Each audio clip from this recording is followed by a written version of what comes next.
जय जय श्री कृष्ण, जय जय श्री कृष्ण, जय जय श्री कृष्ण। बोलो आनंद एक बार, हरि बोल हरि बोल हरि बोल। दूसरी राधा कृष्ण प्रिया बाबा कृष्णानंद डीके पंडा का कमल नयन भगवान श्री कृष्णचंद्र मेरे स्वामी, मेरे पतिदेव के श्री चरणों में कोटि कोटि नमस्कार। बाकी सभी को आशीर्वाद। आज 2 अगस्त 2013 है, दिन शुक्रवार, और तिथि है श्रावण कृष्ण एकादशी, कामदा एकादशी। आज है एकादशी व्रत।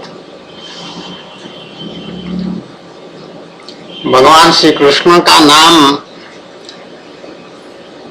उच्चारण करने में बहुत सरल नहीं है, इसलिए भगवान श्री रामचंद्र जी का नाम तो बहुत सरल है। बहुत आसानी से लोग जो है भगवान राम का नाम ले लेते हैं। आते जाते भी एक दूसरे को जब भेंट होती है तो राम राम ऐसा कहते हैं एक दूसरे को, राम राम, तो दूसरा भी कहेगा राम राम।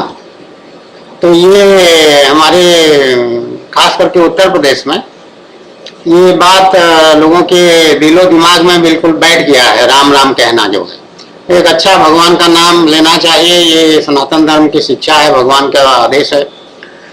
और राम नाम से ही लोगों का कल्याण हो सकता है, ये सबको मालूम है अच्छी तरह से। इसलिए जब अंतिम यात्रा होता है तो भगवान राम का नाम लिया जाता है। राम नाम सत्य है, राम नाम सत्य है, राम नाम सत्य है और सब मिथ्या है, बाकी सब मिथ्या है। इस तरह के कहते कहते वो सब को कंधे पर लाद के लोग ले जाते हैं सब यात्रा में। और यहाँ पर हमारे भगवान के धाम श्री कृष्ण प्रेम धाम ओम भवन के सामने से ही ज़्यादातर यहाँ के स्थानीय सब ले जाते हैं। इधर दाहिने तरफ गंगा जी इधर ही पास ही में है, उस तरफ ले जाते हैं, वहाँ दाह संस्कार आदि करते होंगे। तो राम नाम सत्य है। राम राम, जय राम जी की, जय राम जी की, ये भी एक तरीका है। और सीताराम वगैरह भी बहुत सारे लोग कहते हैं। तो राम नाम बहुत सुंदर भी है, बड़ा सरल है, उच्चारण करने में बहुत सरल आसान है। तो कृष्ण नाम में कठिनाई है। मैंने कुछ लोगों से जो आते रहते थे पहले, बहुत ज़्यादा आप भी आते हैं, भेंट करते थे, तो वो कृष्ण कहने में वो कह नहीं पाते, कुछ लोग बिल्कुल उच्चारण कर ही नहीं पाते। तो कृष्ण नाम, श्री कृष्णचंद्र जी का नाम थोड़ा सा क्लिष्ट है।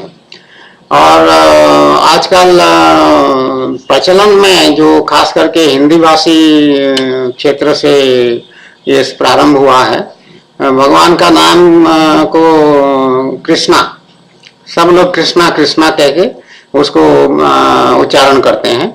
और अंग्रेजी में जब उसको लिखे हैं तो वो KRISHNA इस तरह से लिखे, RI लिखे हैं, KRIS। और कृष्णा कृष्णा ना कहते हैं, ना अना नहीं कहते हैं। तो भाषा का हमारे हिंदी में भी है अणा, और उड़िया में खास करके अणा का महत्व है। हिंदी भाषा में भी अणा अक्षर है, अणा।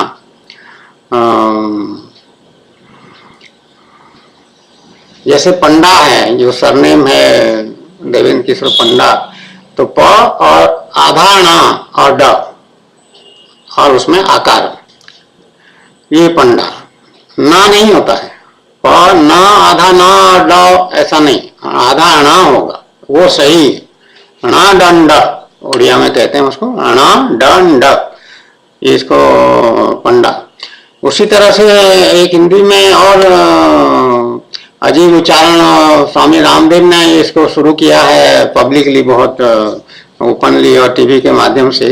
और बिना वजह का एक गलत बात लोगों को बता करके सबको, स्वयं तो गुमराह हैं, दूसरों को गुमराह भी कर रहे हैं। ज्ञान, ज्ञान शब्द है जाना ज्ञान।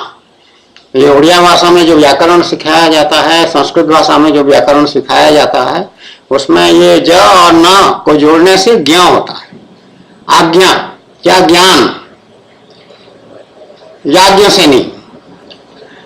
देवेंद्र किशोर पंडा जो है, दूसरी राधा पहले जो था डीके पंडा, तो डीके पंडा की माता जी का नाम याज्ञ से नहीं। तो हम तो बचपन से याज्ञ से नहीं यज्ञ शब्द का उच्चारण कर रहे हैं। उसके बाद यज्ञ आहुति में वो देते हैं जहाँ यज्ञ होता है, तो यज्ञ भी हम जानते हैं अच्छी तरह से। उसको रामदेव ने उसको जना कह दिया, जना, ज और ना, क्योंकि जे और एन उसमें लगता है तो इसलिए जना कह दिया। तो जना नहीं है, आजना, आज्ञा, ये सब आज्ञा, ज्ञा, अज्ञा उच्चारण है उसको, आज्ञा। याज्ञ से नहीं, यज्ञ। तो ज्ञ एक शब्द का बना है जो कंपाउंड शब्द है, दो अक्षरों का मिलावट है, उसमें जोड़ करके मिला करके बनाए हैं। तो ये व्याकरण की बातें हैं, इसको डिस्टर्ब नहीं करना चाहिए। हिंदी भाषा में थोड़ा सा कुछ अजीब बातें आ गई हैं, किस कारण से इसको दिए हैं खास करके ये मुझे नहीं पता, लेकिन किसी अन्य भाषा में जितनी मेरी जानकारी है ये विकृति नहीं है कि अगर लड़की बोल रही है तो मैं जाऊंगी, मैं खाऊंगी, ऐसा कहेगी। लेकिन उड़िया भाषा में ऐसा नहीं है। उड़िया भाषा में लड़का भी कहेगा मुँह जीवी, मैं जाऊंगी का उड़िया हुआ मुँह जीवी, या मैं एम गोइंग, मैं जाऊ, मुँह जाऊ छी, उड़िया में मुँह जाऊ छी। हिंदी में कहेंगे मैं जा रही हूँ अगर लड़का है, ये लड़की है तो, और लड़का है तो कहेगा मैं जा रहा हूँ, जा रहा हूँ, जा रही हूँ। स्त्री हो जाने से, लड़की हो जाने से कहेगी मैं जा रही हूँ। उड़िया में, बंगाली में ऐसा नहीं है। बंगाली भाषा में भी आमी जाओ, आमी जाच्छी, आमी जाच्छी, लड़का भी हो कहेगा आमी जाच्छी, और लड़की भी हो कहेगी आमी जाच्छी। आमी मतलब मैं, जाच्छी जाओ, जा रही हूँ, आमी जाओ, मैं जाऊंगी, आमी जाओ बंगाली में। उड़िया में कहेगा मुझे भी। संस्कृत में कहेंगे मैं जा रहा हूं तो उसको कहेंगे अहम गच्छामि, तो लड़की भी कहेगी अहम गच्छामि, लड़की कोई दूसरी बात नहीं कहेगी। और हिंदी वाले ये व्याकरण को क्यों अपना डिस्टॉर्ट कर दिए और इसमें ये लड़की और लड़का का लिंग भेद शब्दों में ले आए, उससे मुझे बहुत परेशानी हुई। खास करके जब भगवान मुझे सखी भाव, स्त्री भाव दिए तो मुझे बहुत परेशानी हुई। उसको मुझे अपने बोलने में परेशानी नहीं हुई, बोलना तो सामान्य तरीके से मेरी तरफ से सब ठीक था, लेकिन और लोगों जो है वो उनको बहुत परेशानी हो गई कि ये पंडा साहब क्या लड़की वाली बात कर रहे हैं, ऐसा कुछ कर रहे हैं, कुछ ऐसा लोगों को अनकंफर्टेबल लगता है। आज भी मैं बात करती हूँ तो वो परेशान हो जाते हैं। जबकि उड़िया में हम किसी को भी कहेंगे, चाहे लड़की को से बात करें, चाहे लड़के से बात करें, आदमी से बात करें, चाहे औरत से बात करें, तो एक ही बात है, हम कहेंगे कि मैं खा रहा हूँ, मैं बैठा हूँ, मैं जा रहा हूँ। उड़िया में मुँह खाऊ छी, मुँह बसी छी, मुँह आसू छी, मुँह पढ़ू छी, लिखू छी, जो भी कहेंगे एक ही, लड़के लड़की के लिए दोनों हैं, ये इसमें नहीं है। तो ये हिंदी का ये जटिलता कारण, और उसमें भी लिंग इनका क्लीव लिंग नहीं है हमें हिंदी भाषा में। बाकी भाषाओं में क्लीव लिंग है। ट्रेन है, ट्रेन आ रही जा रही है, कई लोग कहते हैं स्त्री भाषा का प्रयोग करते हैं हिंदी में।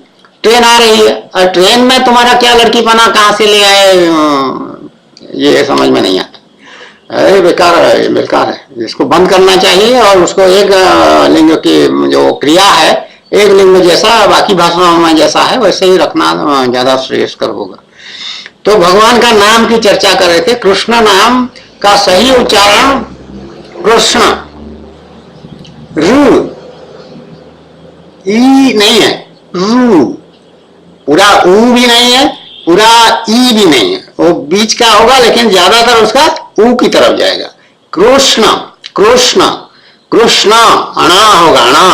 कृष्णा और कृष्ण कितना अंतर दिखाई पड़ रहा है सुनने में। कृष्ण और कृष्णा, कृष्णा, कृष्णा ना, नहीं, ना नहीं है, मेरे स्वामी उससे प्रसन्न नहीं होते हैं। जब साधना शुरू हुई, आध्यात्मिक साधना और पढ़ाई लिखाई सब शुरू हो गया, भजन कीर्तन, तो वो सारे भजन वो नाम में गाए गए हैं, कृष्णा कृष्णा कृष्णा करके। तो वही डीके पंडा का भी वही अभ्यास हो रहा था साधना में। बाद में भगवान उसको संशोधन कर दिए। इसलिए जो पहले नाम पड़ा था भगवान की प्राप्ति से पहले, कृष्णदास नाम पड़ा था, भगवान दिए थे कृष्णदास। तो वो KRI ऐसे नहीं था, दास DAS, कृष्णदास अंग्रेजी में अगर लिखा जाए कृष्णदास। तो वो वही वाला परंपरा में जो आजकल चला रहे हैं उसी में, लेकिन सही उसका उच्चारण बाद में भगवान स्वयं बताए हैं, कृष्णदास कृष्णदास, कृष्णानंद कृष्णानंद, बाबा कृष्णानंद, ये हमारा नाम है। और भगवान का नाम कृष्ण, श्री कृष्णचंद्र, कृष्णचंद्र, कृष्णाचंद्र, कृष्णाचंद्र ऐसा नहीं है, कृष्णचंद्र, श्री कृष्णचंद्र, ये सही उच्चारण है। और इसी से कल्याण होगा। भगवान का नाम मधुर है, कठिन जैसा है लेकिन मधुर है। और भगवान श्री कृष्ण की उपासना भी भगवान श्री कृष्ण स्वयं भागवत महापुराण में कह दिए हैं कि मेरी प्राप्ति बहुत कठिन है। गीता में 8वें अध्याय में जहाँ तक स्मरण है वो कहे हैं कि मैं सुलभ हूँ, ये बात कहें, सुलभ नहीं हूँ ऐसा नहीं कहे। लेकिन भागवत महापुराण में कहे हैं कि मेरी प्राप्ति कठिन है, क्योंकि इसमें जो तीक्ष्ण बुद्धि संपन्न व्यक्ति हैं, वो मैं पढ़ के किसी दिन सुनाऊंगे उसको, वही मेरी प्राप्ति कर सकते हैं, ऐसा लिखा है। तो वो मुझे अनुभव में वो बात आ चुका है। तो कि भगवान जो बुद्धि पहले से दे रखे थे, IPS में आना, IAS में आना, ये कोई मामूली बात तो होता नहीं है। कंपटीशन, वो भी जनरल कैंडिडेट, रिजर्वेशन कोटा तो है नहीं हमारे पास, जनरल कैंडिडेट की, ब्राह्मण परिवार का डीके पंडा। ब्राह्मण होना एक प्लस पॉइंट जिसको कहते हैं, एक विशेष योग्यता हुई आध्यात्मिक साधना में। ब्राह्मण होकर के आध्यात्मिक साधना करना अधिक लाभप्रद हुआ। ब्राह्मण होना एक विशेष योग्यता भगवान मानते हैं। ब्राह्मण को भगवान अपना इष्ट माने, खुल करके, छुपा करके नहीं, खुल करके इष्ट। ब्राह्मण मेरे इष्ट हैं। बार बार उपदेश किए हैं अपने यदुवंशियों को, सबको, कि ब्राह्मणों का अनादर करोगे तो तुम्हारा कल्याण नहीं होगा, अब मैं तुम्हारी रक्षा नहीं करूं, स्पष्ट कह दिए एकदम। ब्राह्मणों का पूजा करो। ब्राह्मण अगर कोई बात कह दे, कड़वी बात भी कह दे, तो उसको सह लो, उससे बदला लेने की बात सोचना नहीं, या उसके साथ दुर्व्यवहार करने वाली बात सोचना नहीं, ऐसा भगवान कहे। और स्वयं क्षत्रिय बने, राम होकर के जब अवतार लिए हैं तभी क्षत्रिय कुल में आए हैं, और कृष्ण अवतार में भी क्षत्रिय कुल में आए हैं। तो उनकी उसमें क्योंकि ऐश्वर्य होता है, उसमें शक्ति होता है, उसमें अस्त्र शस्त्र होते हैं, युद्ध करना पड़ता है।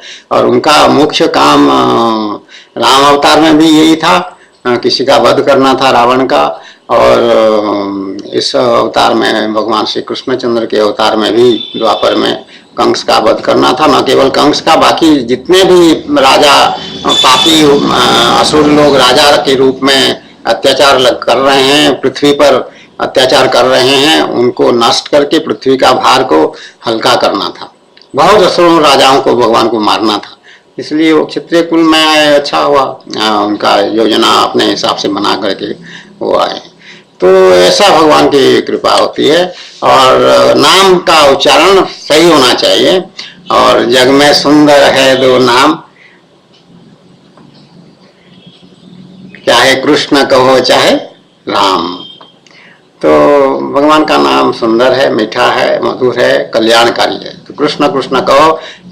रामदेव ने एक बार कह दिया कि क्या जरूरत है राम राम राम बार बार कहने की तरह, पागल की तरह कह दो राम इंटू इन्फिनिटी। वो कहाँ से ये सीख लिया, इन्फिनिटी, माइटोकॉन्ड्रिया, ये सब साइंस की बातें कहीं से सीख के रट के रख लिया है, और इन्फिनिटी लगा दो तो हो जाएगा।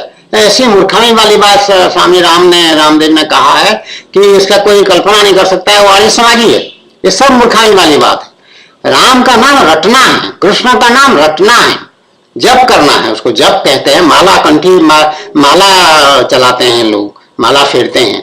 तो राम का नाम, भगवान का नाम को जपना है, जपने से कल्याण होगा। जय जय श्री कृष्ण, जय जय श्री कृष्ण, जय जय श्री कृष्ण। बोलो आनंद एक बार, हरि बोल हरि बोल हरि बोल।